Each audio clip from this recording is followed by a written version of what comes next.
Good morning, everyone. I hope everyone's doing well. Great to be back. We should sound good. So, how's everyone doing? I look forward to this. I'm excited. So, we have Dave here. I'm going to say hi to everybody and we're going to get started. We're not going to be here too long like usual.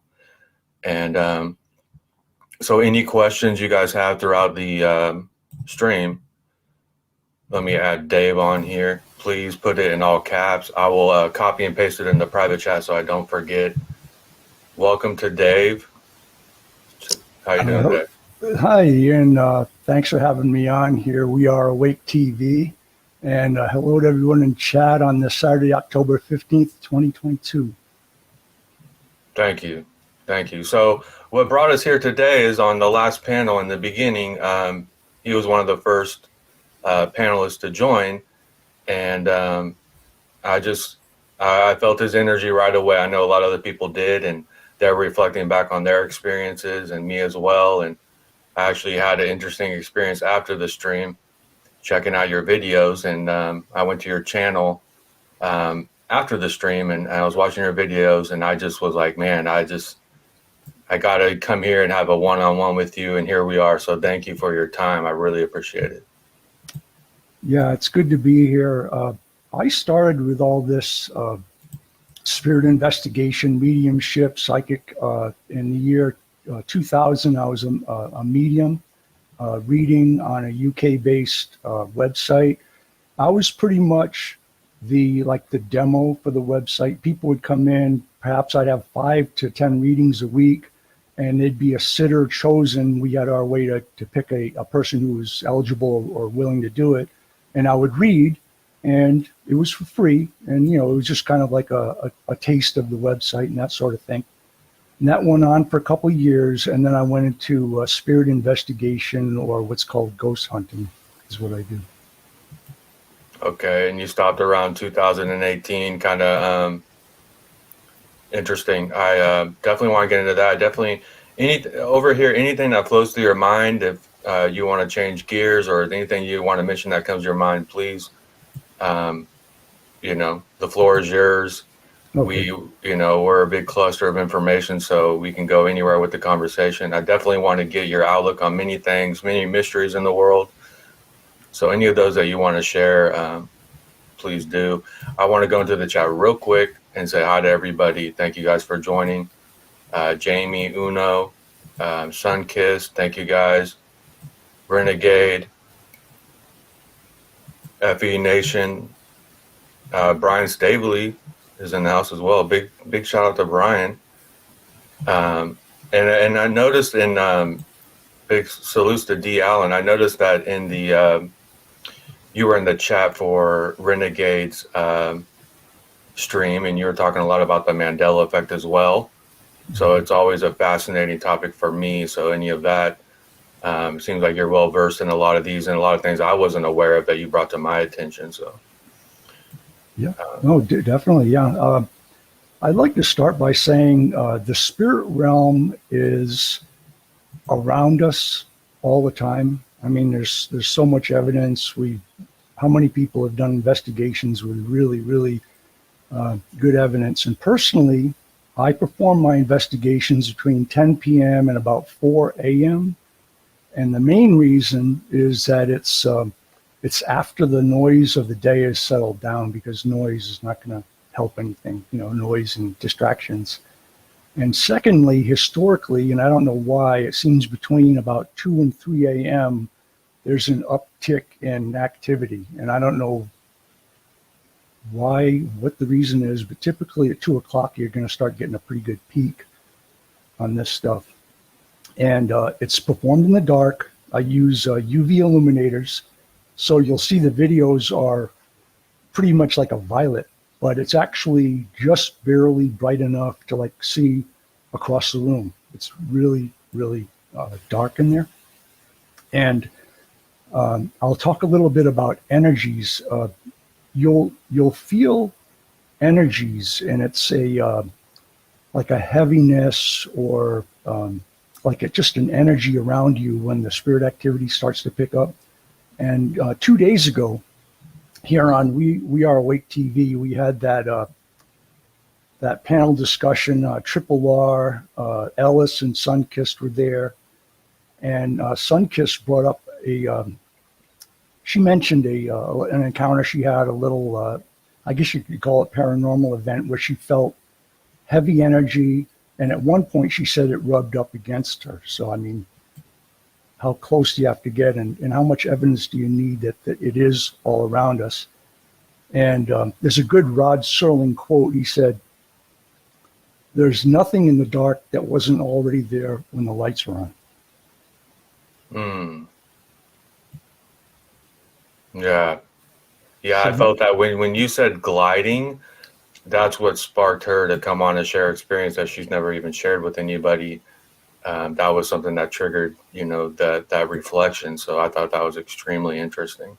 Another interesting thing that kind of blew my mind, because during the conversation, there's a lot going on from my perspective. So I miss a lot of things said. And so I review, and there's so much I wanted you to elaborate on. So that's why I started writing things down. But when you were talking about all objects were illuminating from, so I don't know where to begin with things that you want to share with your experiences. You can go anywhere, whatever flows through your mind right now. But right, when you were talking about everything illuminating, having its own light, that really sparked something in me. Yeah, I'll touch on that quickly. In a mediumship reading around, I guess it was 2001, I had a glimpse of what appeared to be the afterlife. It was a glowing realm. Everything was glowing. The bookcase, the walls, the chairs. There was no other lamps or lighting. It's just that there was a glow. And I'll add to that, I've had I don't vivid dream that often, but over the last about 3 years, I had 2 vivid dreams wherein I found myself in a realm that was glowing in a similar fashion. In one, it was inside a huge hangar, like a huge aircraft hangar with the metal stairs and stuff like that. And on the other one, it was an outside environment with like cement ramps and things like that, but everything was glowing. And I'm just saying those are vivid dreams, so they're not necessarily paranormal, but that kind of got into my reality somehow. Yeah, it seems like, I don't know, something about it really interests me. It's like everything has its own light, we're kind of in this realm. We're not really, I would say, tapped into our true potential and our true technology. And so that's why they have all this technology and this physical realm we're in. But I think everything has its own light source, and we don't need the sun and, things like that. But so I definitely want to share, when you were sharing your experiences with the bookcase and the wall of water, I mean, we can reflect back to those if you want to share, the technology you use. I really am interested in, it seems on your YouTube channel, there's a lot more about the, so one thing I want to get into actually first is the spirit box. Are you aware of like a lot of other people, like these big channels that do the spirit box?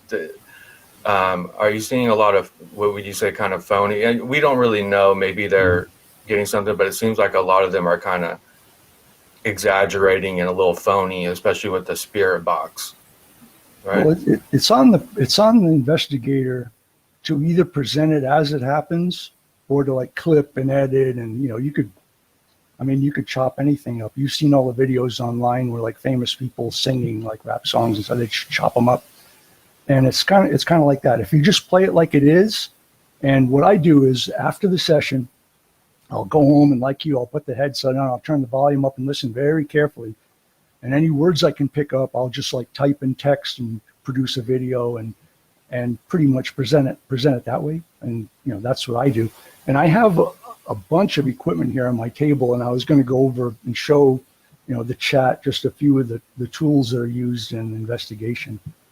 Yeah. Okay. Right here. Yeah, I could put you on where you can see you a little better. Thanks. There you go. This is a Sony digital voice recorder. I put some foam on top to keep it out of the wind when we're outside. That is on probably On all the newer videos, I've used this, and the very, very early ones, I used a Panasonic that had failed at one point. This is an EMF detector. This picks up electromagnetic energy, and this is one of two, and here's my other one. And I'm going to turn it on right now, and when it detects EMF, it beeps, and typically in your house or walking through a mall or something, you'll have a little bit of a beeping from all the lights and everything. Sometimes when you encounter really heavy spirit activity or you feel a heaviness, this will start to sound. And I'll give you an example. Like right here, I have a laptop. If I go right down to the keyboard, she'll sound. I'll show you how that works.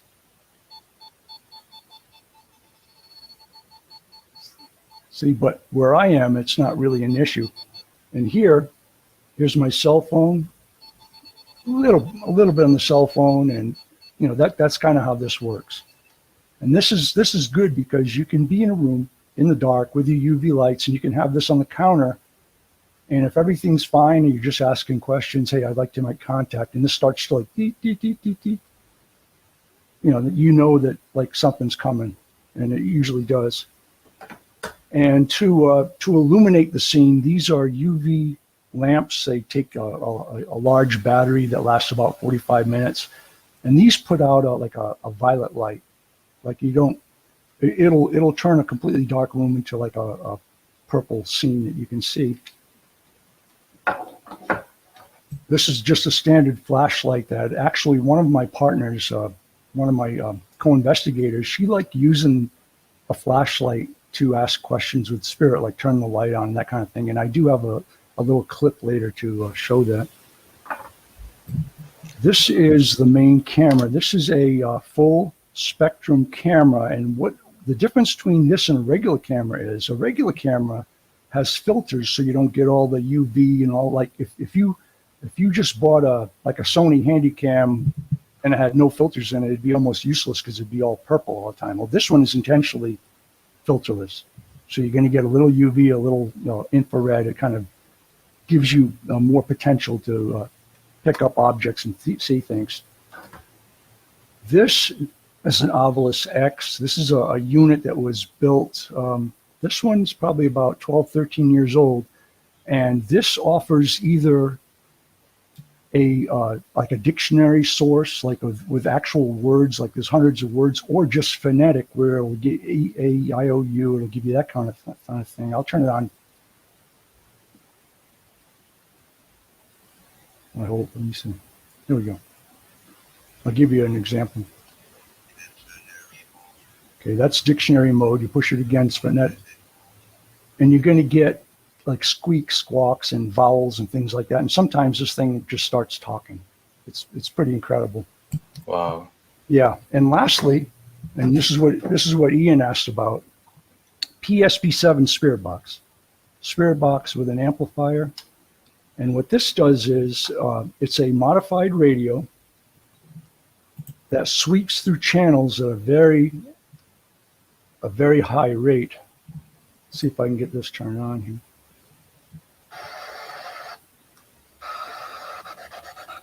So that's going through FM channels right now. All the ones it can pick up, maybe 5-6 channels a second, or 4 or 5 sections, and that'll sometimes start to put out sentences, which is pretty crazy. The Wow. SB7 Spirit Box.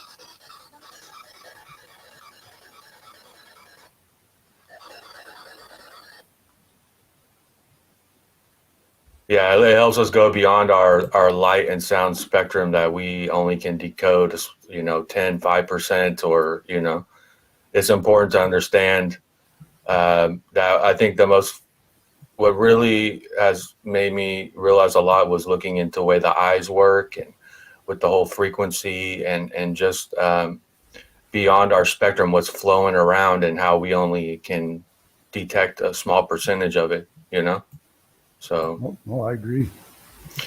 And it's just fascinating, especially on the digital voice recorder. You can be in a totally silent, quiet library at 2 a.m, have that turned on, and just be doing things, asking questions, things like that. And you'll have random voices clearly come on there and say 3 or 4 words that sometimes relate to what you're doing, sometimes they don't, but they're like clear as can be. And I do have an example of that later. We can get into some examples. I have a question that just came to me. Is there anything time and not I don't want you to share this. Is there times where you have felt things or heard things or had experiences that you just kind of keep to yourself? You feel it's just for you, or I know it's an odd question, but no. Not really. Okay. Just like about, God, it was so long ago, 25 years ago, I had one vivid dream that I don't talk about too much. But other than that, not really. No, I just like to talk about stuff. And, if it seems on the edge, some people like, okay, some people, they reject whatever. Right. Yeah. And so you use this technology and you go to these different locations, and you also done remote viewing where you're literally where you are now, and I could be here and you can remote view situations, right? Yeah. When I was with the website, I did direct view from great distances, like thousands of miles. It really didn't matter. And it was depending on the sitter, the person that was at the location, if they're in agreement with it, and we do like a little test prior to kind of make sure that we have some sort of compatibility, that not in every case, but in a lot of cases, a visual impression of their location can come up. And I can describe some of it. I definitely want to get into that. So any experiences that you want to share, I think that would be good to start, or with, some in your life. You said your dad was a hypnotist and things like that. Does that kind of go back before that with your family? I was wondering that when I was listening back, does like his dad or something kind of had the same type of stuff? His mother. Okay. His mother and his sister were kind of like that. His sister Sophie, she turned out to be quite wealthy. She was just, she just knew how things were going to go. And it was funny. One day I was sitting at a table with Sophie. She's long gone now, but I was sitting at a table with Sophie, and this was after the year 2000. So I was into like all the psychic stuff, and my mom had recently passed away, and we were just at this big family table. There must have been 8 of us, and I was sitting right next to Sophie, and she stared me right in the face. And I stared her in the face, and for about 10 seconds, we were just locked. And I don't think either of us knew why. We were just like staring. And then I kind of broke from it. She goes, "I saw your mom's face and your face." I'm like, and I kind of felt it. There was something morphing. I could feel it, but then it kind of broke away from it. But I don't know what that was, how that got inserted there, but that did happen. It seems like, I don't remember a lot of my childhood, but it seems like the kids kind of have this, and they lose it over time. A lot of kids, with, especially my sister, the stories that I'm told that she would be talking to these people, and it seems like they have somewhat of a connection early to this realm, right? Do you remember any of that? I'm just wondering, with your childhood, do you remember anything like that? My first like out of body attempts, stuff like that, was in my early 20s. Okay. Nothing prior to that. It was when I started to like study it and become interested in it. And so like once your mind was aware and opened up to it, this is when you started just having these experiences. I just was in the right time in the right place. I had moved to Santa Barbara, right by the ocean. There's a big mountain range in Santa Barbara that feels like a magnet. When you're in town, you can feel it, like you face the mountains, and it feels like, oh, my chest, like you could almost feel them. So I think between those mountains and that big ocean out there, and salt and everything, and the water vapor, I think it's just suited. Wow. Yeah. Very interesting. Yeah, Santa Barbara is beautiful. I love it. Yeah. So yeah, if you want to share any of your the experiences that you shared with us last time, were just it was so interesting to me. So yeah, I'm going to start with in our last panel we had. I mentioned different types of spirit that you run into, that you can contact with or make contact with or run into, and there is a very small percent, maybe 1%, that are awake and alert and normal enough to say, I lived in that house. They have the ability to say 4 or 5 words, but it's rare that you get those, but you do. And then about the next 20% are more confused or like startled or shocked, like they're not quite sure what happened, and they're just in that state. And then beyond that, and I don't know how deep it goes, you get the spirit contacts that appear to be stuck in some manner or looping. And I do have examples here. I hope I can screen share. That would be great if we could do that. But before I do that, I worked in a large hospital, and I worked security there, and I knew a lot of the nurses, and most of them knew that I was doing investigations. I did a bunch in the hospital, on my breaks and stuff like that. And I was on the 5th floor, and 2 nurses there said, there's a room, and she said, we try not to put any patients in there. It just feels weird, and that kind of thing. And I said, well, I would love to get in there and, see if I could come up with anything. So one night, it was around 2 a.m. I had, I think I had the spirit box. I turned it on. I went in there by myself, completely dark, and I started asking questions. And I contacted a male, and he sounded very draggy, like, oh, he's really draggy. And he called me captain. I had my security suit and uniform on with the hat and my badge. He's captain. I said, yeah, can you talk with me? And he's just absolutely dragging. And so I communicated with him for about maybe 5 minutes or so and left, because I really couldn't get much more than that. But my conclusion is, and that wing was built probably in the 40s. It was one of the older wings. Somebody was in there on their deathbed, died, and didn't realize it. So that guy was there for 60 years, kind of thinking, oh, I'm going to die soon, or I'm weak. And that's a loop. That's a serious loop. And it felt weird. And, I told the nurses about it, and they said, yeah, it's a heavy energy. And like I said in our panel, I don't tell anybody, hey, do you want to move on? Do you want the light? And that's not my business. Right. I go in there and I just say, hey, if you're willing to talk, I'd like to talk. And I go in there, I say, I'm not going to provoke anything. I just want to talk. And I do that like the whole way. And to add to the looping, if I could, can we try to screen share? Yeah, of course. Yeah, if you, I got you right here. If you, okay, so I'll click present. Yep. Okay, let's share screen. If you need to put the StreamYard on its own window, and then so we can hear it. We can hear it. Yeah. Okay. Let's. You want to try to do it just with audio? Yeah, that's cool. Okay, let's do that. See if we can.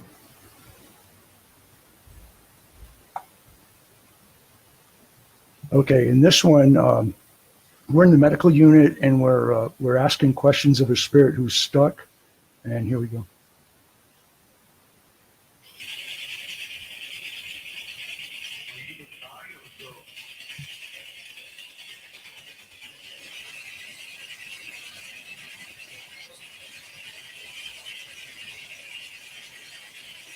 He said, Compton. Do you feel stuck? Or do you like being there? Is it on your channel? Yes. I can pull up your channel too.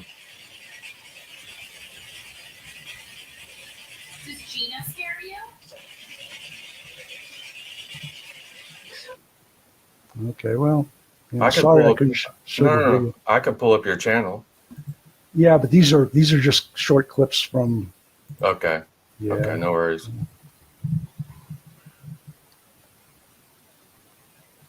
Yeah, I wish I could. Anyways, I can explain it. Yeah.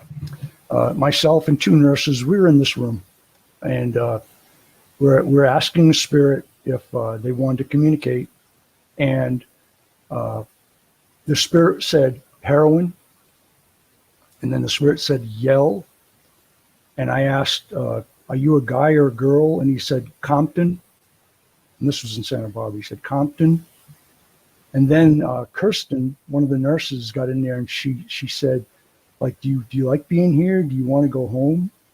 And we clearly heard stuck, which was that was pretty heavy duty. Wow. Yeah, the word stuck came through. That was very, very heavy duty. So a question that flows to my mind with that, you do a great job explaining your experiences. I get the visual, everything. Okay. So either way, so when do you experience more people that have that kind of vibe? They're kind of stuck or confused. I know you said there's like a 1%, but do you find any ones that are happy where they're at? Should I say?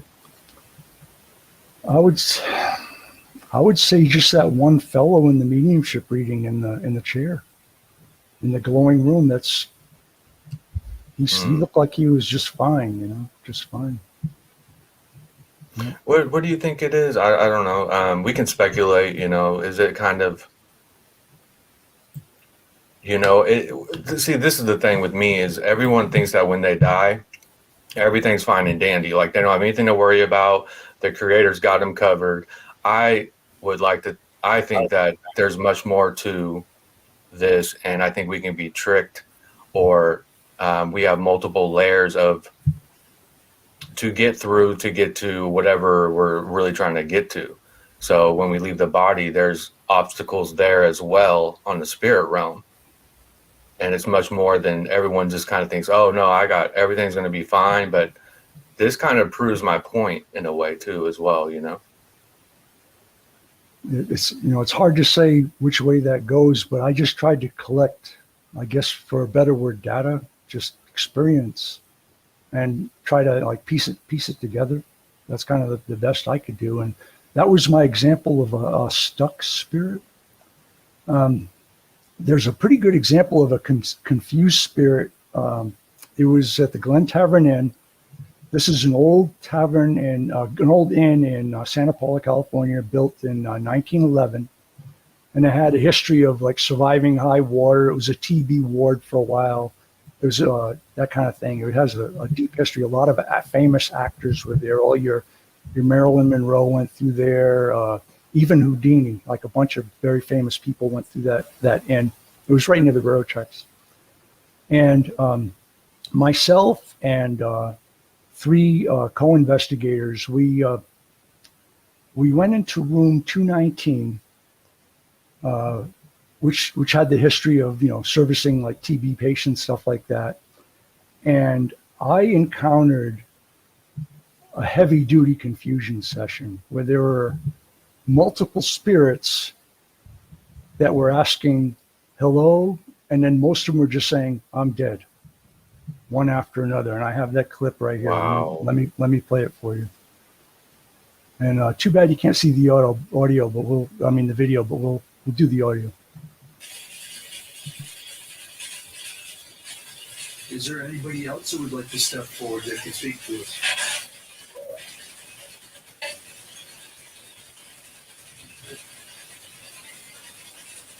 Did a lady just say that she was dead? We understand that, but we still want to talk with you.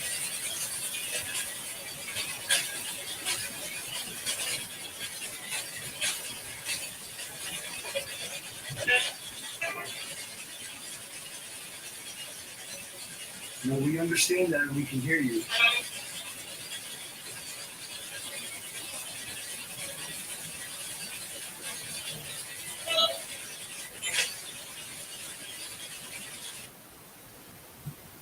You see, it's all, Wow. hello, I'm dead, hello, I'm dead.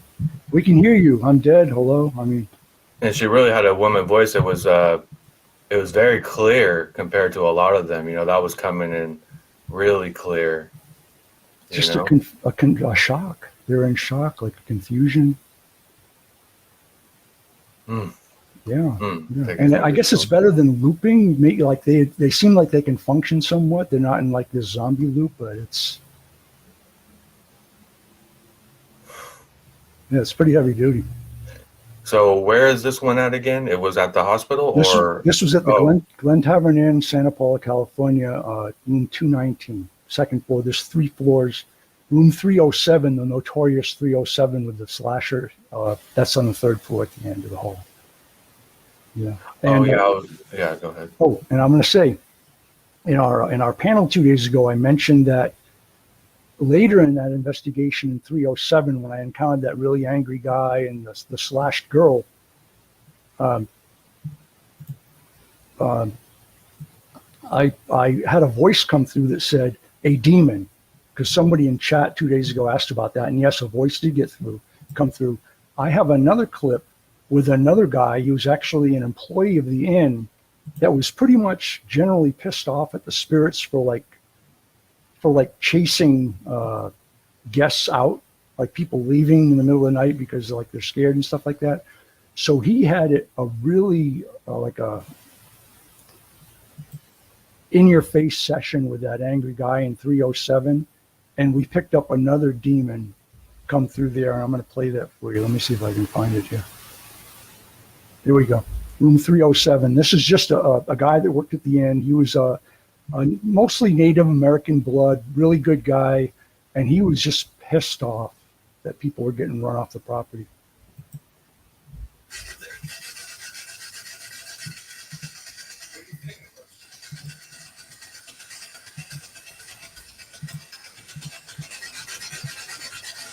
Would you like to have a cigarette? How about that? Think about things. Would you like to have a cigarette? Demon. I heard demon. I heard something. I heard demon. I just heard demon. Shit, dude. I just got that, dude. Did you get that? It's a demon. I heard demon. There you go. Same room, same place. We have a question, a few questions. During the celebrity hotel investigation, when the temp went up, did you feel an uptick in energy, or what was the initial thoughts when the spirit turned on the flashlight?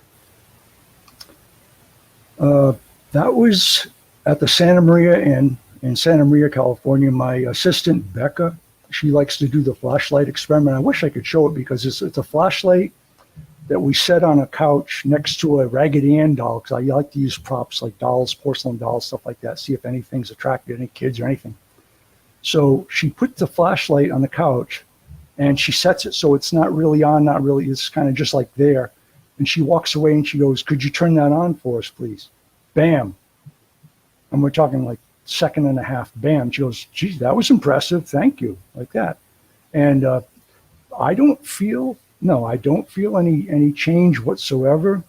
For me, it's almost like jumping in a swimming pool. Like if you're going to go to a paranormal site, like a hotel or something, you'll drive up, you'll walk along the grass, you open the front door, you walk in, and it's different. And it's like it maintains that. It's like you're in a fish tank. You know what I mean? It's like it's just different. And depending on different parts of the day, and I've had this happen, where I've been in the Glen Tavern Inn, I've gone to the 3rd floor during the day, and just felt not that much energy. It felt kind of light, kind of normal. And then I'd go there to start the investigation at 10, and she felt like I walked in like the front door of a funeral parlor. A heavy, like the really heavy, it's actually even a smell. And there's a lot of EMF up there too, so you get that funky feeling. And that's kind of how it goes. But no, it's like once you're in, like I guess you call it a zone, or it feels like a fish tank feeling. It's pretty steady for me, anyways. She has another question real quick. Have you ever encountered a spirit that was maybe connected to a not fully dead person, like a person in a coma? That's a great question. The only one that I had that was really interested in somebody on the living side was a fellow at the railroad tracks in Carpinteria, California, that I spoke with and had a really good session. He was one of the 1% that could really talk. And he described, he lived with her on the island, played guitar. He had an injury. And he goes, and I said, is there anything you want to tell anybody? He goes, I lied. So he was really communicating heavily well. And he was waiting for Erin. That's the girl's name. And he said at her funeral. So that's what he told me, that like he's waiting. That's Wow. Yeah, that's what he said. That's actually kind of what I was going to ask. If you get any information on why or how they're there, or if they communicate beyond, just random things. If they explain, if you ever got some explanation that you kind of, okay, this is, this. On the same railroad track investigation, was it the railroad track? No. This was 219. This was back where everybody was saying they were dead. I eventually did contact a young boy, and I asked him his age. He told me his age. I think it was 12. Yeah. I said, how old are you? 12. Do you like people coming to talk with you? No. So I was talking with this, and right before, when I was getting close to the boy, a female voice came in and said, they found us, or something like that, where there was an acknowledgement that like they were being searched out. That's what I can say about that. So it's Wow. And I'll add one more thing. One investigation in Santa Barbara, it was in Franceschi Park. It's on the Riviera, which is the high-priced hillside area of town. There's this park that's been there forever, with this old, like, rundown mansion that's probably going to be demolished. It's all run down. And it's, for some reason, people go there to kill themselves, like they're lovers in distress or jilted or whatever. So there's a lot of that going on. There was one, I did an investigation there with one of my good co-investigators, John, that actually a man was found on the hillside trail, I don't know, 10 days prior. So it was kind of like really, really fresh. And we turned the equipment on, and I was surprised. I had about 5 to 7 younger people come through that seemed like they were in their 20s, and they were like partying. They were like, yeah. It's like, and this was like 11 o'clock at night, I guess on a Saturday, Friday or Saturday, because we usually did in the weekends when he wasn't working. And they were there just like having their park party, which is, and maybe they were part of like the gang that just couldn't take it anymore and just ended it. That's possible. This is a very interesting question. Has any of them followed you beyond these experiences? It's really hard to say. I would say no, but it's kind of a personal thing where you try to like close the session. Like when I finish with anything, whether it be like mediumship or anything like that, or investigation, I'll close it. Okay, we're going now. Thanks for the contact. We're leaving, that kind of thing. So I would say no. I haven't had any like nightmares or any like follow-ups or any weird stuff like that. Okay. I missed the other question. Please put them in all caps if I didn't get to your question. I'll make sure that I copy and paste it so I don't miss it, everyone. So, wow. So I have some things written down here as well on my phone while I was listening to your videos and stuff. Kind of got into, oh man. So the science of the equipment are a lot of the mainstream fakers. Your hair sticking up, these chill, like the different vibes you get. I really want to get into that story of the wall of water too. If you can revisit any of these experiences, please. Okay. We'll go over the wall of water because some people may not have been at the panel.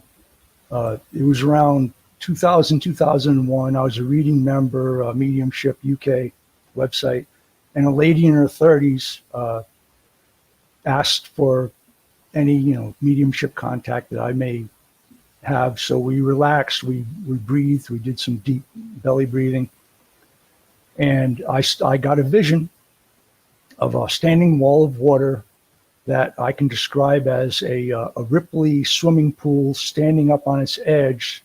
So I'm like 10 feet away from it looking at this Ripley wall of water. And I described to the sitter, I said, this is what I have in front of me. And I told her, I said, I'm going to step in, and just see how it goes. So anyways, I stepped in, and I have something else to say about this at the end too. That's kind of interesting. I stepped in, and I found myself in a den with a big wooden bookshelf filled with books, a very comfortable chair, a man sitting in a 60s, like a plaid robe. The whole environment was glowing. Everything, walls, chair, books, everything was glowing. There was no need for lamps. There was no sound. There was no heat, no cold. Just a neutral environment. And I was at that time about 6 foot to his side, it'd be to his left. And I was looking down at him. And it took about 3 seconds or so, 3 or 4 seconds. He looked up at me, and we looked at each other. And I could tell that he wanted me to follow him. And it's like many people describe in their like paranormal contacts that nobody said anything. I just knew, or I could just hear it. I felt it. So he stood up, and I was there, and I was about like 4 feet from him at that point. And we did a gliding motion. There was no stepping. There was no breathing. There was no effort. He was going, it was almost like a train. Like he was just going up this hallway, and I was gliding in behind him. And we were going, I would say, at a kind of a normal walk, kind of an unhurried walk. And we got up this hallway, and to the right was an arch leading to a bigger room. There was no doors on the arch. It was just an open arch. I stepped in there, and I described to the sitter. I said, okay, he's leading me down this hall. We got into this kitchen. It was a big kitchen. And I saw counters. I saw a huge, huge kitchen area, beautiful kitchen. But it was glowing at least many multiples of the den. It was like 3 or 4 times brighter, very, very bright in there.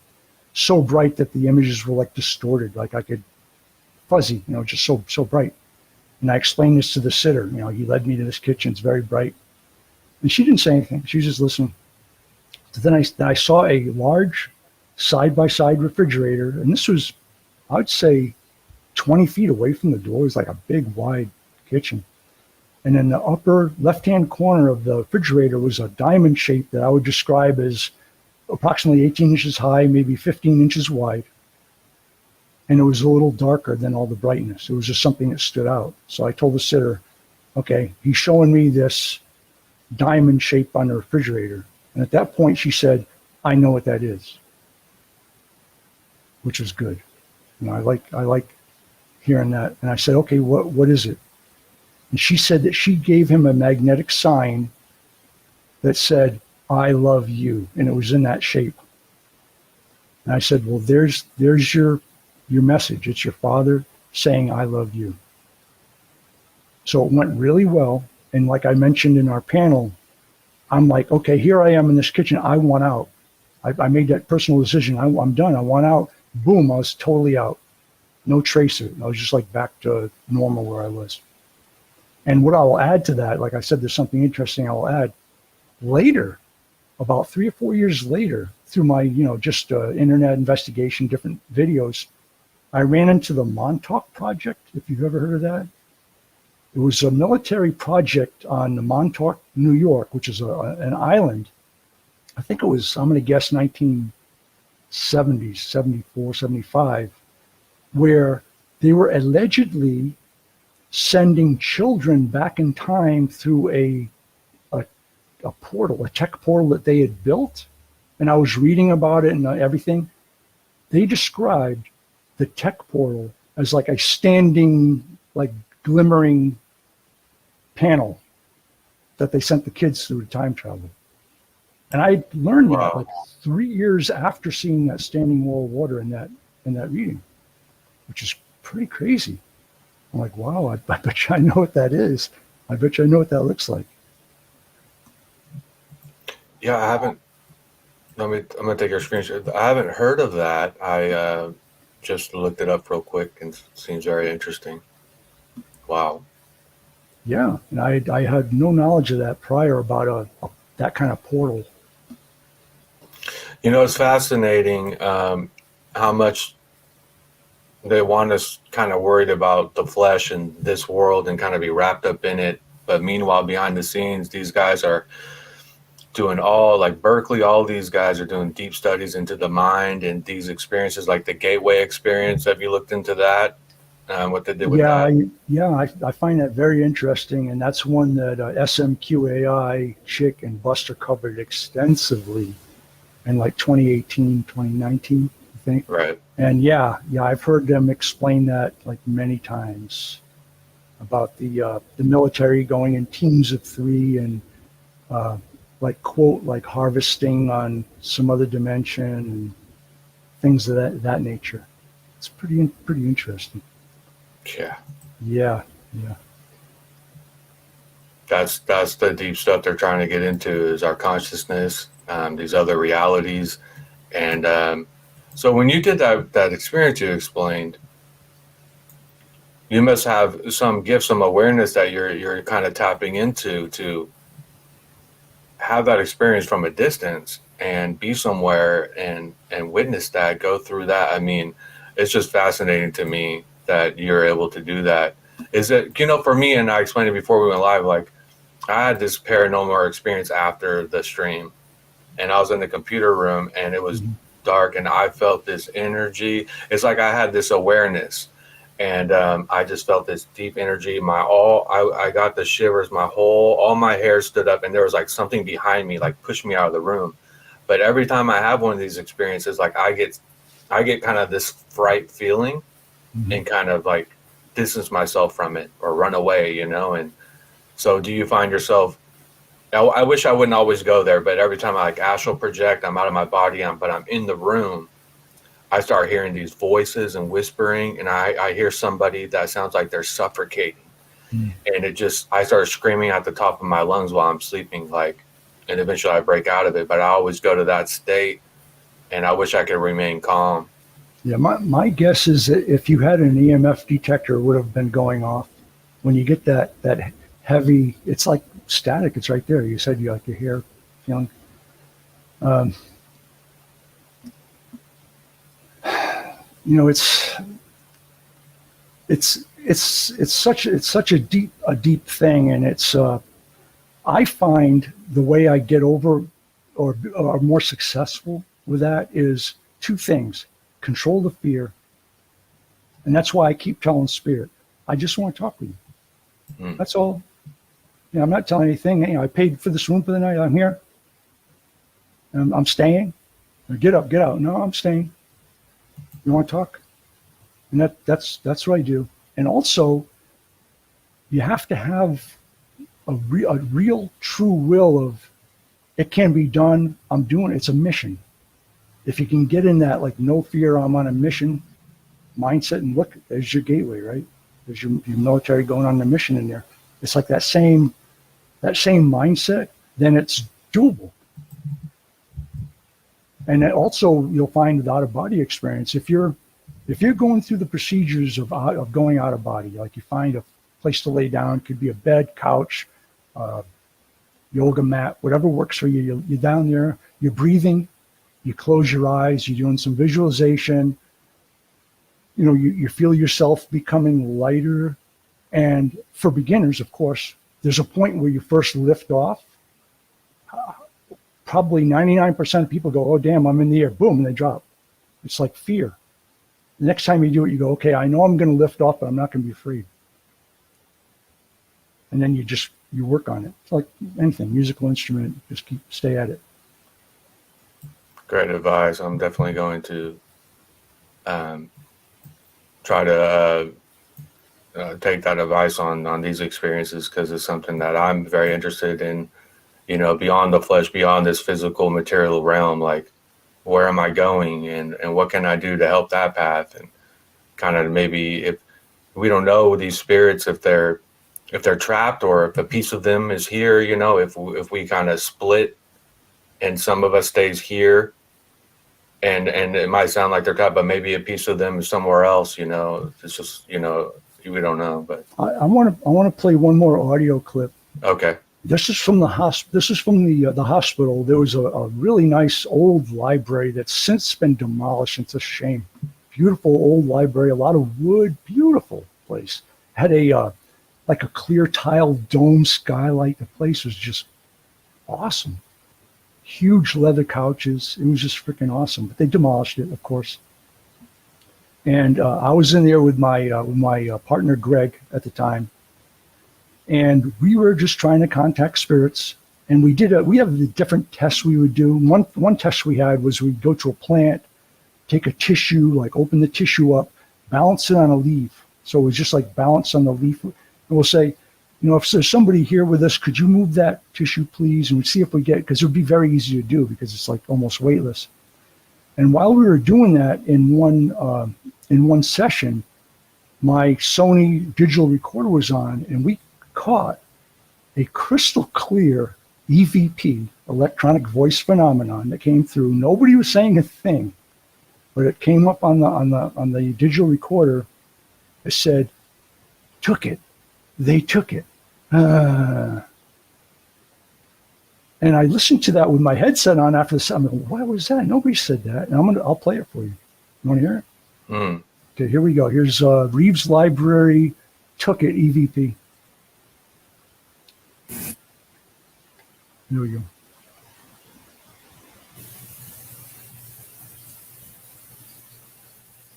If you want us to leave, make a noise or say something to us.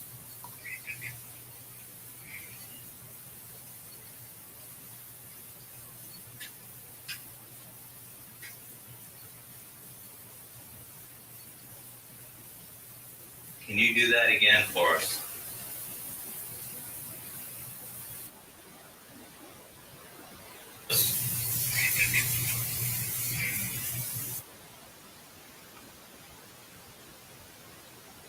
There you go.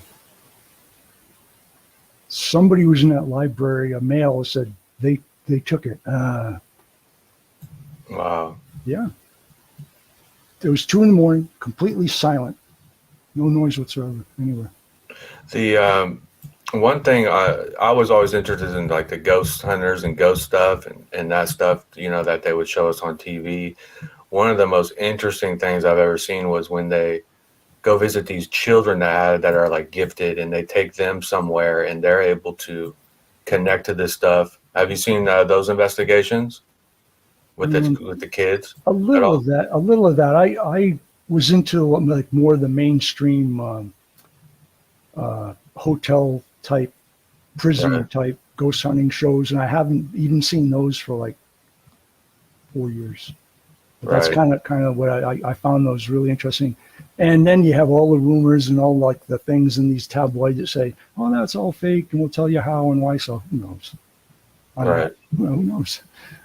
The stuff I do is just what it is. It's a hobby. That's all it is. So I just present it. Do you feel like, so you said like when you pull up to these locations, you feel like an energy kind of leading you in a way, or you just feel like, yeah, this is something, there's something here? Well, you know? through research, and you see like it's a, for another better word, hotspot. A bunch of paranormal investigators had success there. You tend to like, you put it on your list, you eventually get there. One of those locations is the old mission in Santa Barbara. And one of my partners, Becca, she does it on her own, and there's a metal gate that leads into the main like church area of the mission. It's not the main entrance. It's like this metal gate on the side, where she's ran into a like a fake angry bishop demon thing there, some sort of entity, and she knows it's not like a priest or a clergy. And she's done investigations. And one night in December we went there, and I do have the video of it, but I can't show it. we were at that gate, and it was me, John, Becca, and another girl that were there, and they were asking questions about were you hurt in the earthquake and stuff like that, and we weren't getting too much, but Becca had her forward-looking infrared, her FLIR camera, pointing like into the gate, like through one of the metal rungs, and I usually don't, but I did a little bit of provoking to this spirit. I said, like, don't you talk to girls, you coward. I started, like, I usually don't, but I said, well, let's just see if we can get it going. And this big green blob crossed the path of the FLIR camera. And Becca goes, whoa. She goes, whoa, it's cold. Look, it's going that way. Like that. We had a major entity show on FLIR camera, this blob. It was like 6 foot high, 4 foot wide, kind of a blob. So that's one of the entities we ran into. And when you see these energies with these camera filters, these spectrum filters, is it always like green, or is there other colors? On the FLIR, it's green. On my camera, my full spectrum camera, the only thing that I've actually picked up like that was an orb. I was at the Glen Tavern in the 3rd floor, me, John, and 2 girls, and we were sitting. He was sitting in this little overlook, a wicker chair where you could look out the window of the 3rd floor. The girls were behind him, one on each side, and I was in the hall, with the camera and recording. And at one point, one of the girls behind John looks at me, looks back like out the window, and from the upper left, this orb about a tennis ball size shot down and went like into her belt line. So I caught that on camera, and that was a very active location. Like John said, well, I'm going to go. And then the voice came through, sit. So John got up, we started walking down the hall and stop. So there was something there that was aware that we were there, and I don't know if it was attached to that orb, but one of the girls definitely had an orb shoot, 8 feet from the top, and then bam, into like her belly button or belt line. Wow, very interesting. Yeah.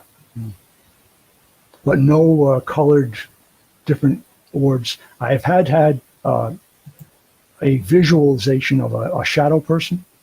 I saw a shadow person when I was working here at Bally's in Las Vegas. I was assisting a guest to get into one of their rooms up on 10th floor, whatever it was, and it was in the wing where in 1980, I think it was formerly the MGM Grand before it was Bally's. There was a bad fire there. I don't know if you remember that. It's a historic fire. Maybe 20 people were like smoke inhalation, didn't make it. And I was standing there at the door waiting for assistance to help these people get in. And I was looking up this hallway about, I'd say 25 yards, pretty long hallway. At the very end of the hallway, there's like this fire door. And from right to left, I saw a 6 foot tall shadow person just like scoot across. And they'll always be like at a very fast walk pace. If you've ever talked to anybody that's seen shadow people or encountered yourself, they move. They don't just like go easy. They just move pretty quick. And I looked behind me. There was no lamps. There was nothing flashing. No reason for a shadow anywhere. And that's what I experienced. But of course, no camera because I was working at that time. Yeah, I have a little bit of a theory on shadow people, and it's like way out there. But we got to start somewhere. Yep. And I thought about it. I'm like, why are these people walking away in shadow form? They're people. You could see them. They move fast. What's going on? Why? And I thought about it, and I had something click that as we were kids growing up, how many times have you heard like cats have 9 lives? And there's these things you hear that are like, why does everybody got to know that? There's things that, and then you get a little older and you learn about ancient Egypt and how they, worship cats and glorified them. And I'm like, what's this cat thing, And then it gets to be like I remember 5, 6, 7, 8 years ago, I'm wondering why are all these sensitive people, these empaths and these, people interested in, why do so many of them, like I'd say 80% own a cat or have owned a cat. I'm like, what's going on with this? And this 9 lives. And I associate it to shadow people, and I'm thinking, and you know how we shift in this shifty realm we're in, where it's like, last year's not the same as this year. Time's distorted. Buildings that are appearing that weren't there. All this stuff.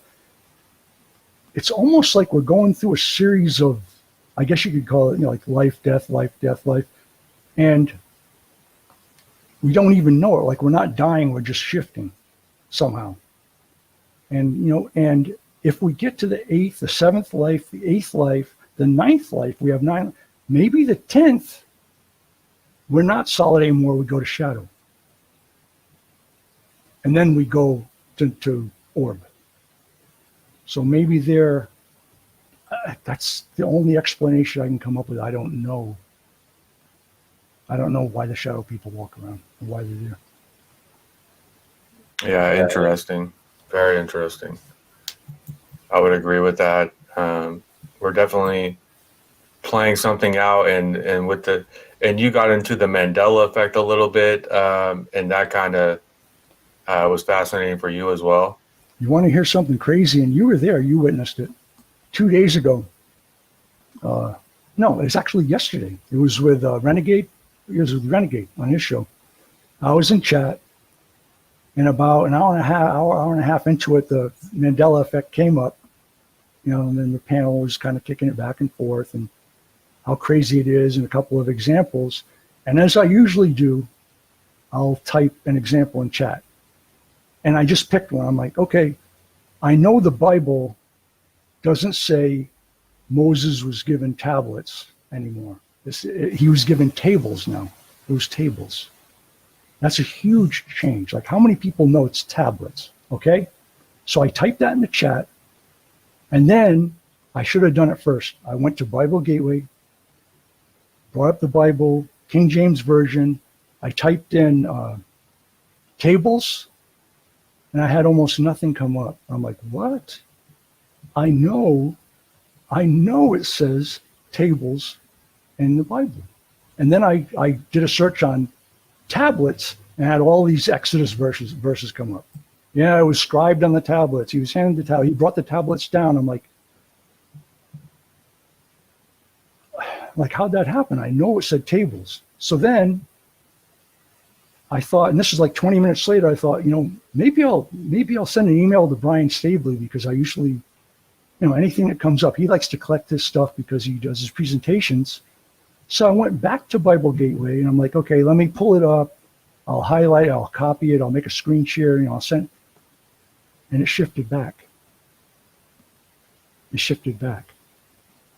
So it's tables.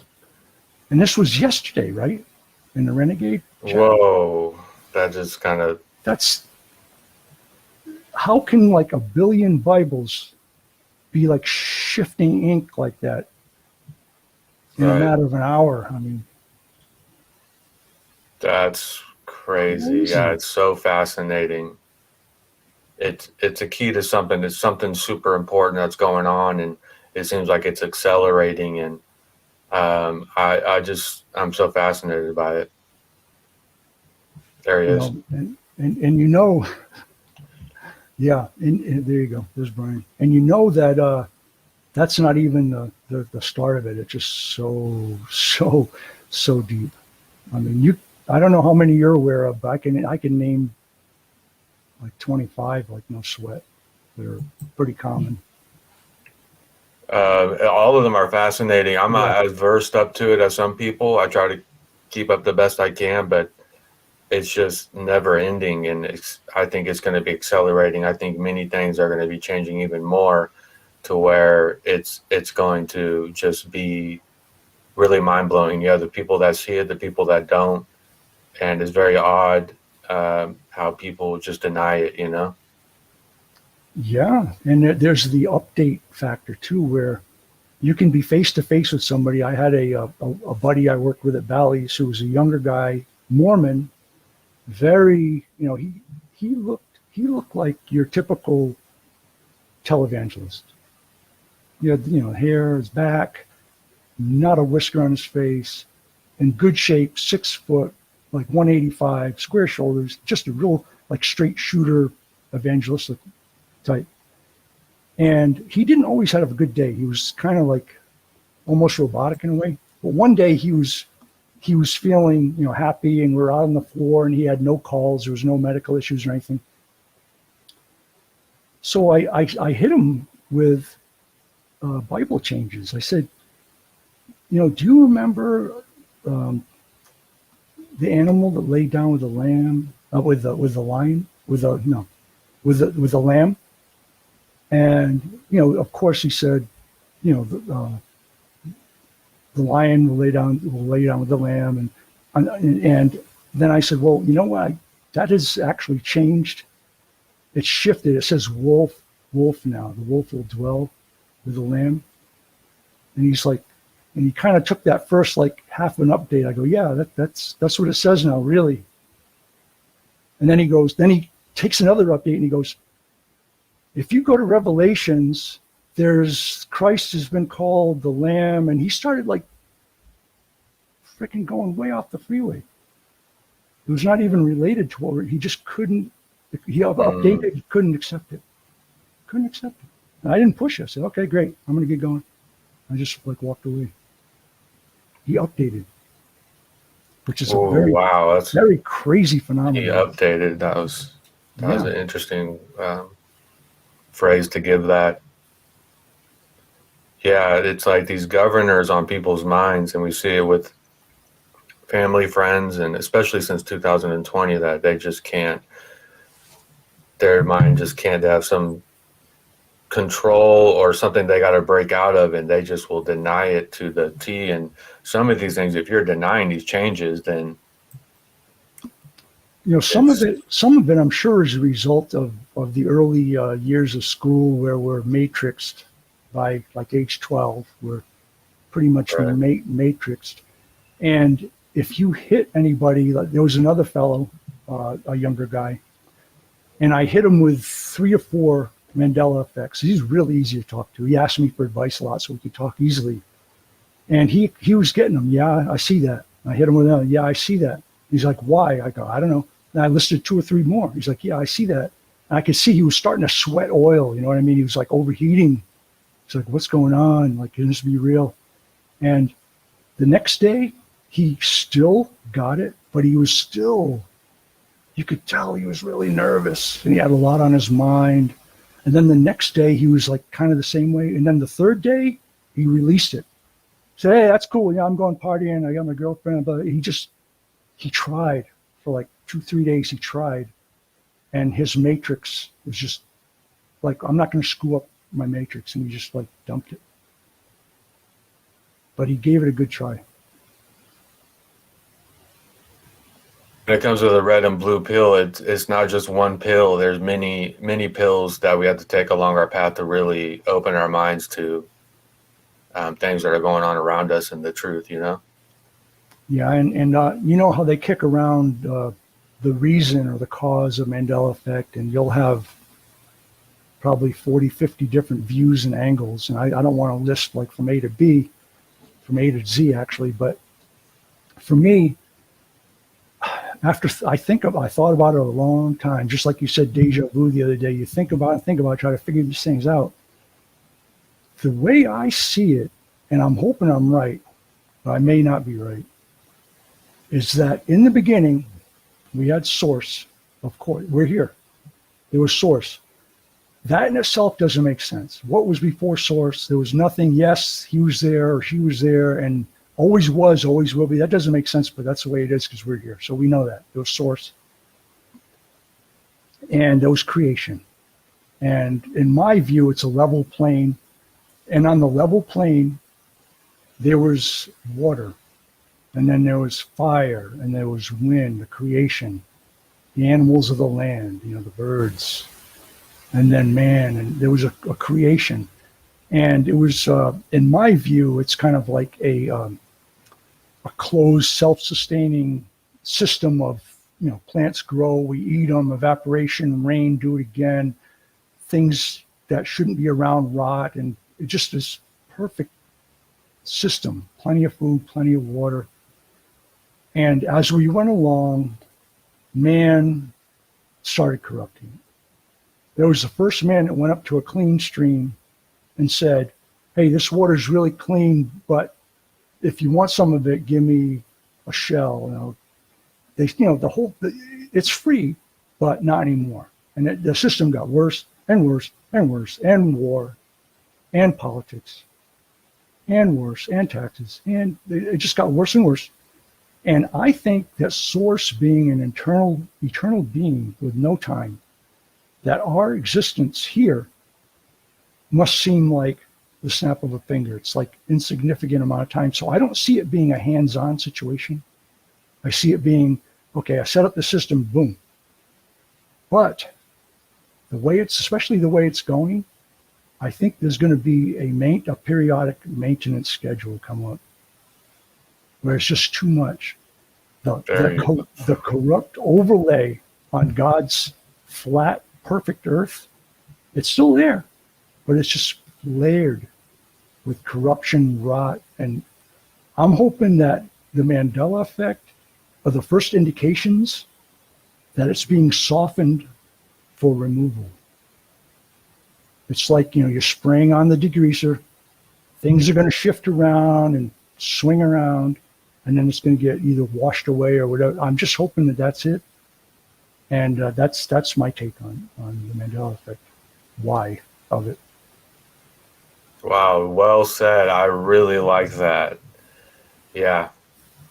On my investigations and things that Rivals I go on, I see the exact same thing. And, I like to think that we have free will. And in that free will, people use their free will against us and knowledge that they hide and secrets with their free will and use their free will against us. So it's just a big cluster of free wills that know things and don't know things, just using their free will against us. I don't like to think that we're like this rag doll of the creator and everything's kind of, I want to write my own book. I want to have a blank page in the future. So that's what helps me on my path, just the blank page rather than the script written out for me, Yeah, I pray to Source twice a day. Be with me, get me on the positive path. No demands. And that's just what I do. That's the extent of my religion, if you want to call it that. And I do it at least twice a day, 2-3 times a day. Beautiful. Mm-hmm. I had a female voice say out loud in a quiet place, 888888. It woke me up. Any idea what that would mean for me?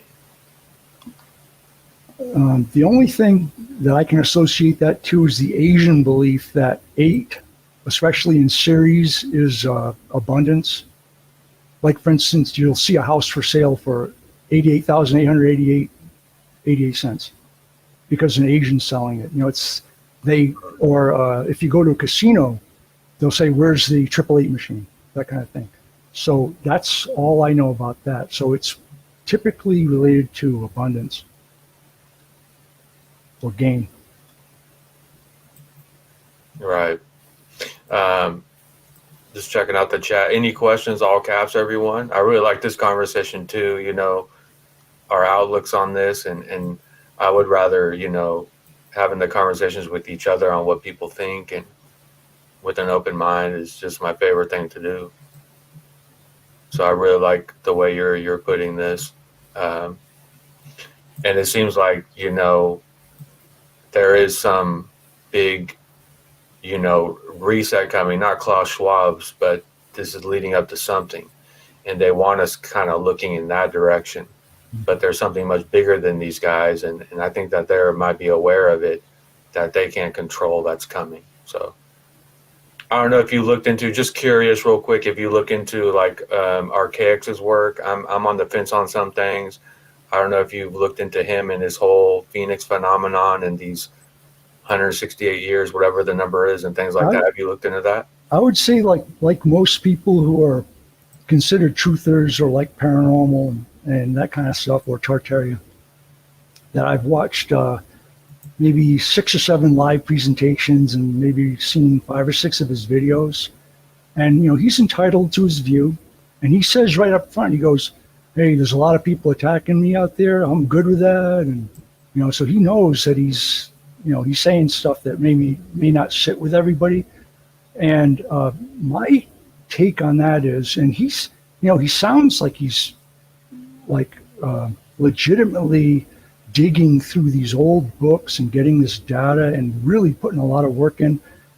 But my question is, if it's all like a digital changing system that can be like altered by, a keystroke, what's to say that all of the books even are legit, or the measurements, or, I wish him well, and he's successful and growing, and, good luck to him and God bless him.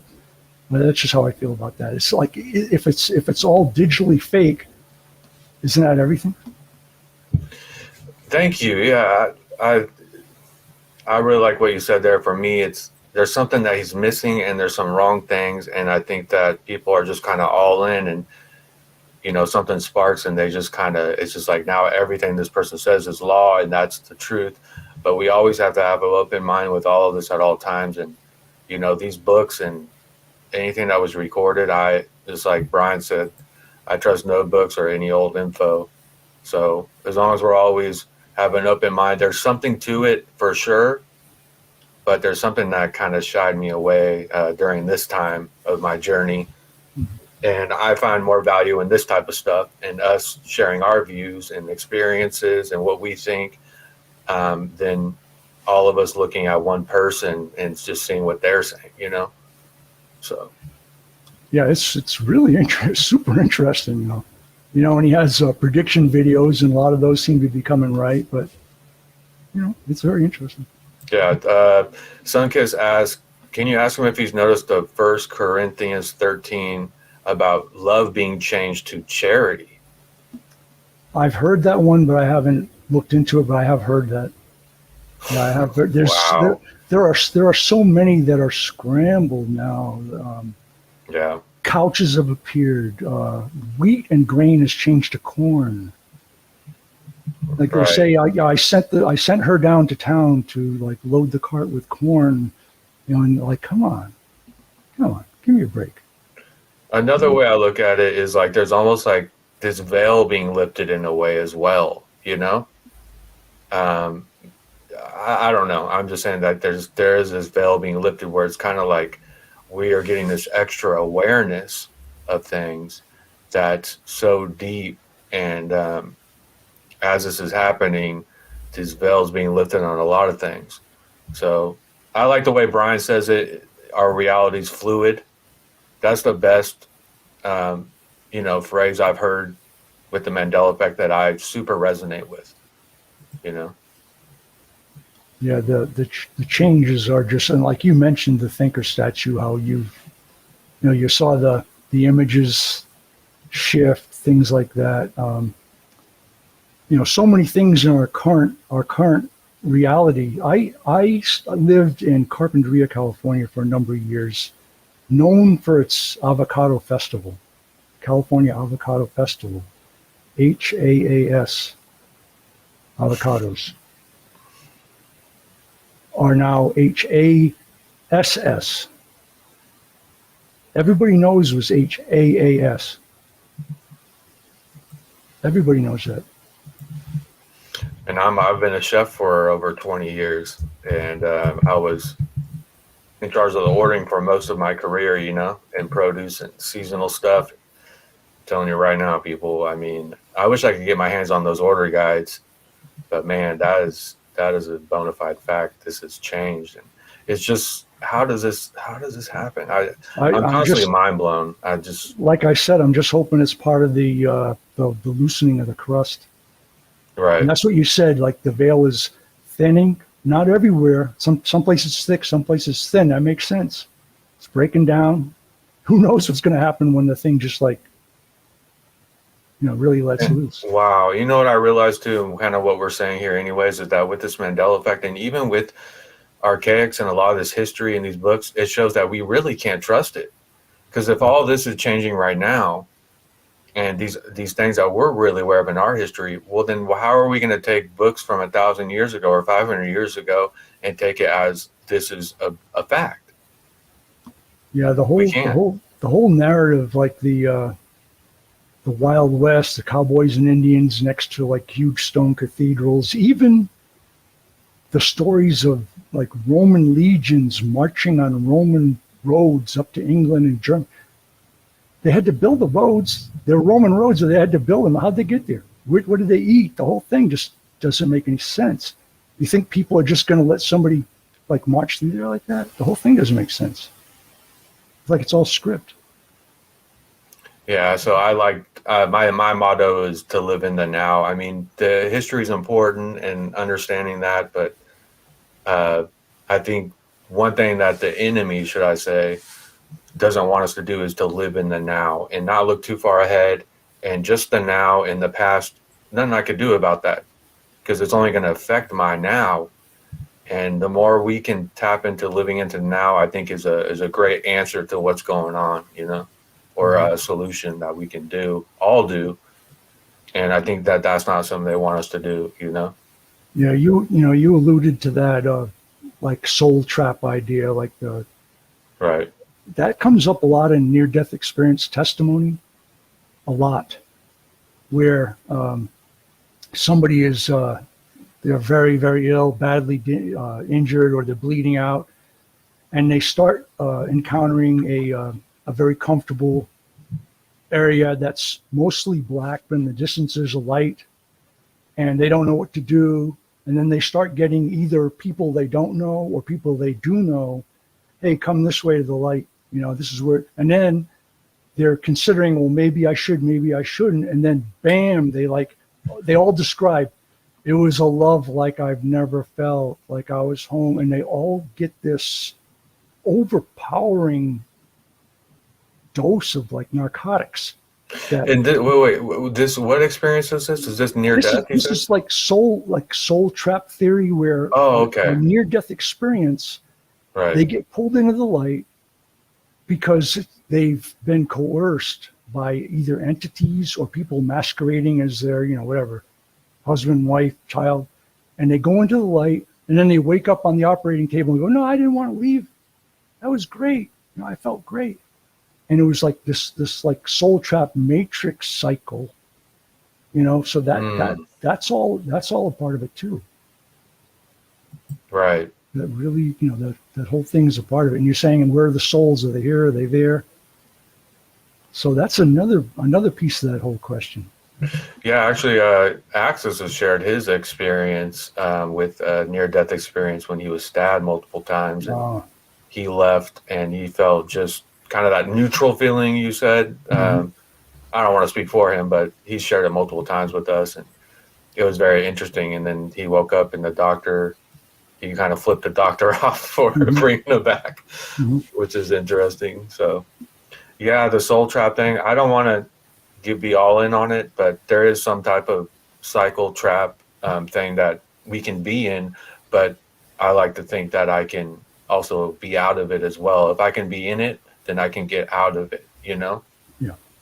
And I think that's a big thing that we're trying to do here, is help our journey after we leave these bodies. It's so fascinating to me, death, and we all have to do it. So why should we be so scared of it? I think fear of death is a huge program that they want us having, because these other civilizations, they were all about rebirth and transitioning, and it was a big part. It wasn't like how we're so scared now, of it. So it's important for us to not fear death at all, I think. It's just pure awareness, like you said.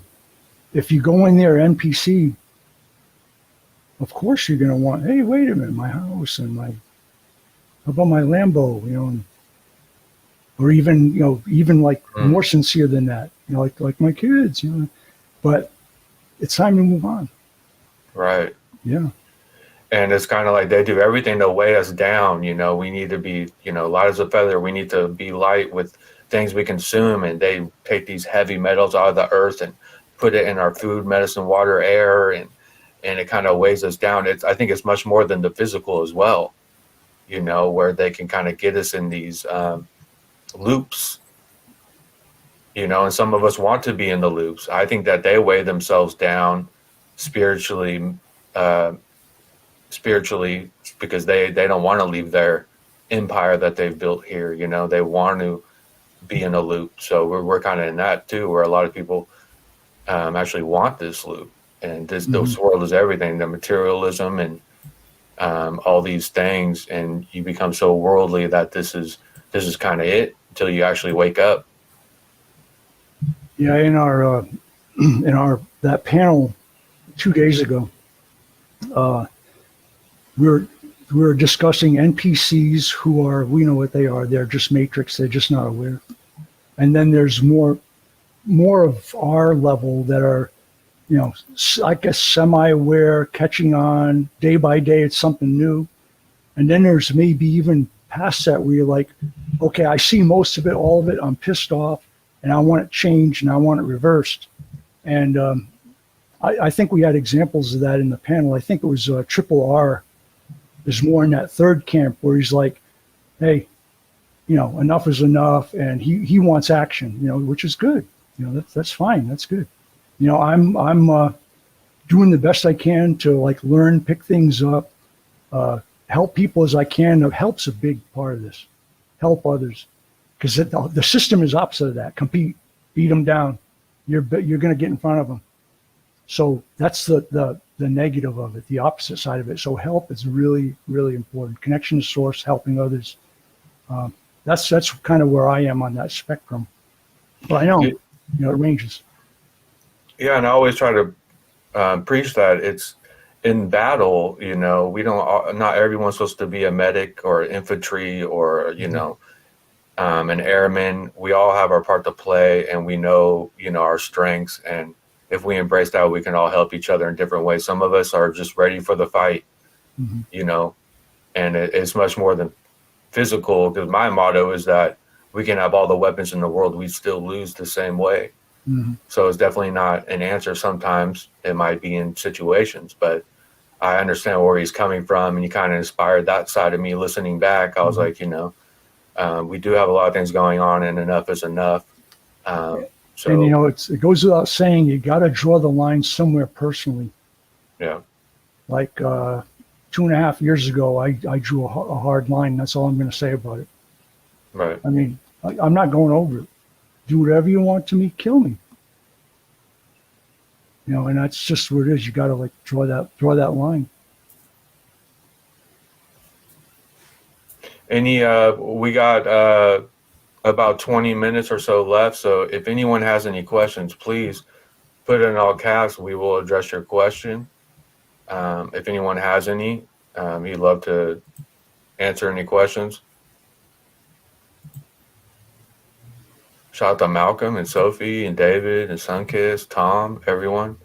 I seen a 5-year-old family member die in his mom's arms. Wow.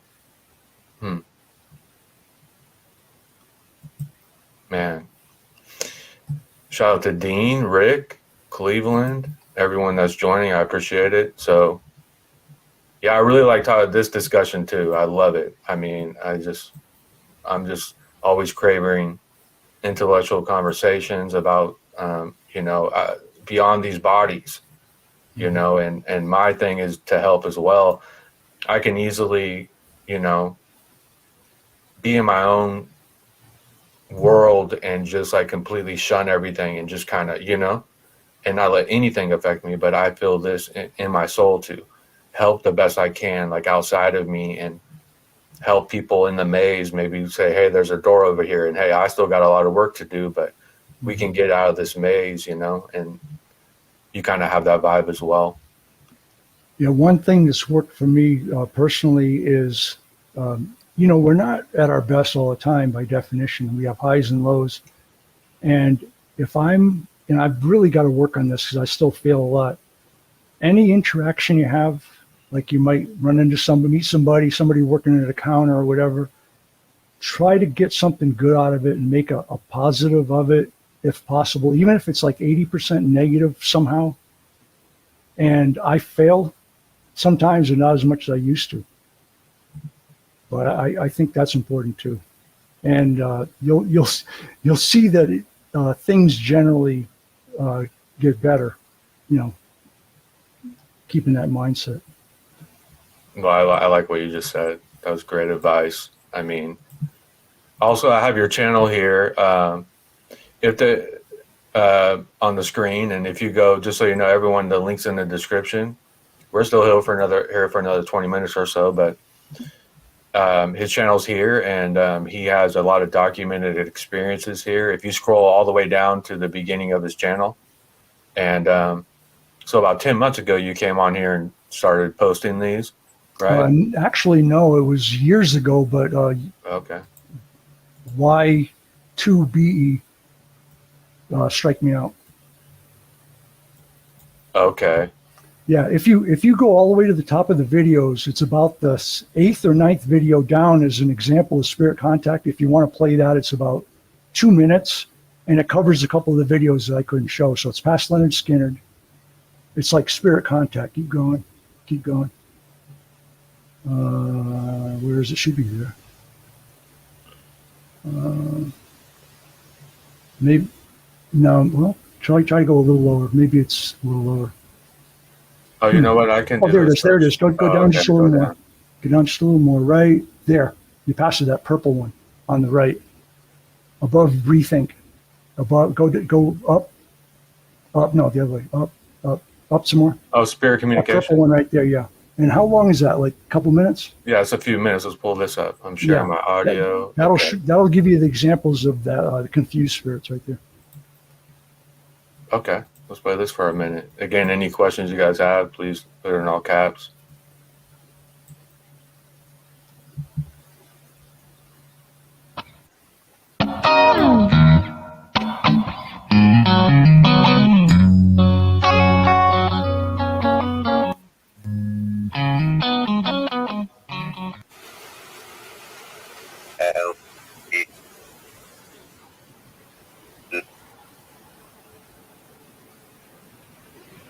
Most people that were struck by the train lived in La Conchita, Carpinteria, Santa Barbara, and Goleta.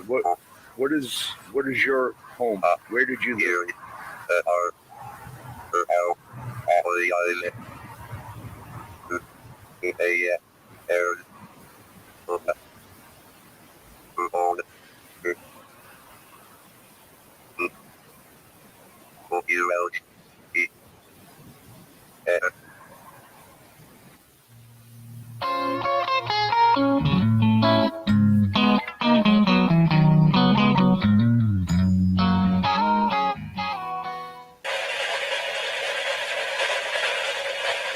Is there anybody else who would like to step forward that could speak to us?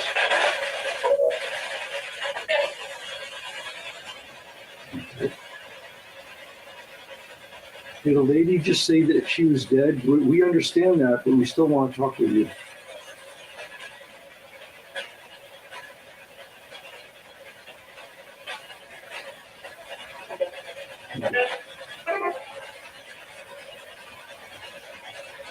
No, we understand that and we can hear you.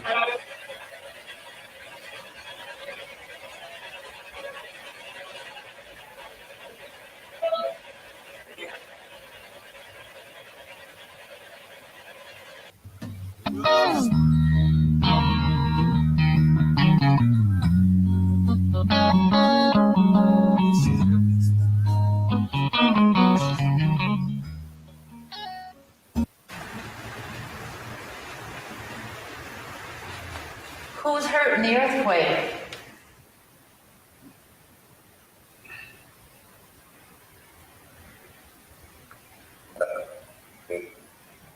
Justine's asking you a question. You gonna say something or are you gonna be a coward? Maybe he doesn't talk to women. Wow. He's certainly talked to me before. Whoa, got a response that time. Nice. Are you Yeah, afraid there's of it's cold. women? All of a sudden it's cold right here. I think it went back that way. Are you trying to rush her? You don't have very much energy tonight, do you? Who's hurt in the earthquake?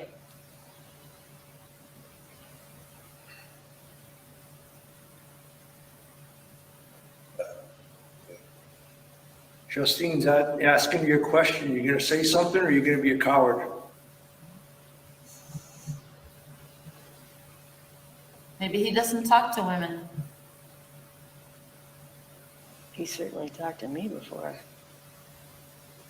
Wow. Whoa, got a response that time.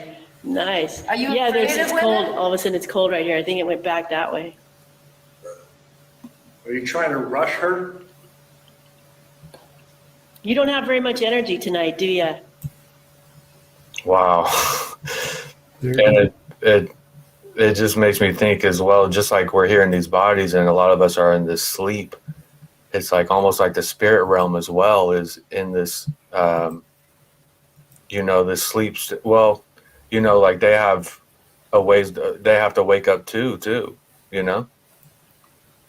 That's They're right around us. I mean, what else do you got to see? Plenty of evidence. somebody wants to share his, I would like to talk to him about my death. We don't have much time, but maybe we could let Access up here. Yeah, that's fine. And just to let anybody know, if you want to email, I like to converse by email. I'm happy to do that. It's CallFourZero Gmail, and it's CallFourZero. Okay. You'll see the title of the stream is FOR, but it's FOUR. Call CallFourZero@gmail.com. If you can say that one more time, I'm gonna put it in the description. Yeah, it's my name, CallFourZero at Gmail. Okay. Yeah. So in the description, I have his channel link, and it's also his email. Yeah, I'll check it 2-3 times a day, and my son's not with me right now, so I have a lot of time. I'm going to the gym. I grow my own CBD. I made brownies yesterday. They turned out pretty well with hemp oil. Nice. And I play guitar. I have my guitar here, and I'll field your emails if you like. Happy to. Yeah, anyone feel free to contact him, and his channel, definitely go to the beginning of his channel. He has a lot of these documented experiences, and we got at least 10 minutes or so. If somebody wants to come up and discuss this and has a question for him, I want to make it quick and not too long. So, and stick to what we've been discussing. And, but I'll put the link out, and Access might join to share his experience, which will be interesting. So yeah, I got your email there. Cool. Yeah, fascinating. I was immediately, when I saw your first video on your channel, I scrolled all the way down that night, and I watched that video. I don't know, I was just like, I have got to have a one-on-one with you. I was just fascinated, and listening back, I was just like, wow, this is something else, man. That whole realm has got an energy to it that's its own. It's its own energy. Right. How long you live for? So Sunkiss will be emailing you. That's good. Never call a ghost a coward. Okay, so we got Access here. Let's pop him on. Hey, Access. Hi, Access. Hey, sorry to bother, but while you got him on here, man, I've struggled with this for many years. First time that I died, I was 3 years old. I lost my right lung. My mom, when I was in utero, was foolishly studying metaphysics. When I got 3 years old, she was married. I was on the front porch playing, got knocked off the porch. Piece of glass went through my lung, wine stem, go figure. And that was the first, that was the infantile death. I don't remember shit about that one. Just, that's not one I remember. But later in life, I wound up taking some severe knife wounds. They stat flighted me, and I flatlined over the Ohio River. I know you were talking about water. I never took that into consideration. Was they took me to University Hospital Louisville, and they brought me back from a very blissful peace.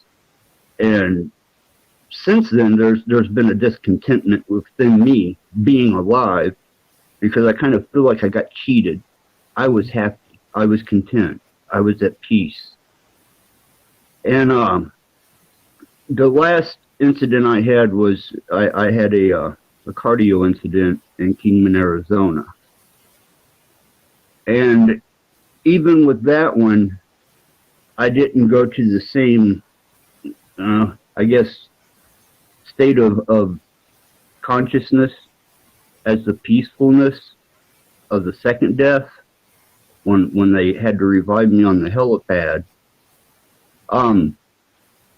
Did you ever do any clairvoyancy work or mediumship work with those that have suffered a death and actually been denied their death?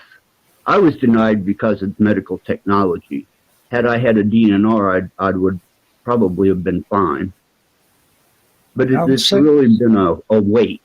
I would say no, but there are a lot of good channels that address that. And if you email me, maybe I could give you a lead. But I know somebody, not real close, but I know somebody who I converse with sometimes. And I don't know, a number of years ago, he did like 3 times a lethal dose of everything because he wanted to die. He did a lot of stuff. And he woke up 2 days later on his floor, and he was okay. Not even a stomach ache, he was fine. And he's changed pretty radically. He's like gone to more of like a off-grid. He's just done with it. He's just, he wants out. And I personally have been in a couple of motorcycle wrecks, and I think I may have died twice, but I don't know. I went completely dark. I heard a crunching. I don't know if it was bone. I don't know what it was. I felt no pain. I went flying in both instances. And in the first one, when I opened my eyes, there was a woman looking down, and she said, "I thought you were dead." Wow. So I think I've been there. I think that's just part of the ride, and I don't know how many chances we get. But if you email me, I'll send you a link to somebody that extensively addresses that question. That would be awesome, because this has been, I feel like I was cheated. I really do. But I'll get off here, Ian. If you could get me the email for him, and I'll address him on this later instead of up here. Thank you, Ian, and Zero. Thank you, man. Good talk to you. Any information that I can gather on that outside of your stereotypical metaphysics would help me, because I have problems dealing with it. Okay. But thank you all. Understood. Thanks. Thank you for sharing that. I appreciate it. So I got his email in the chat. Really simple. I'll go ahead and pin that there. Thanks, Axis, for sharing that experience. We've had a lot of people come up and open up here and share experiences and things like that I'm grateful for, and we're all grateful for. So thank you. Thanks for sharing it out, Brian. Appreciate that. Yeah, it's deep.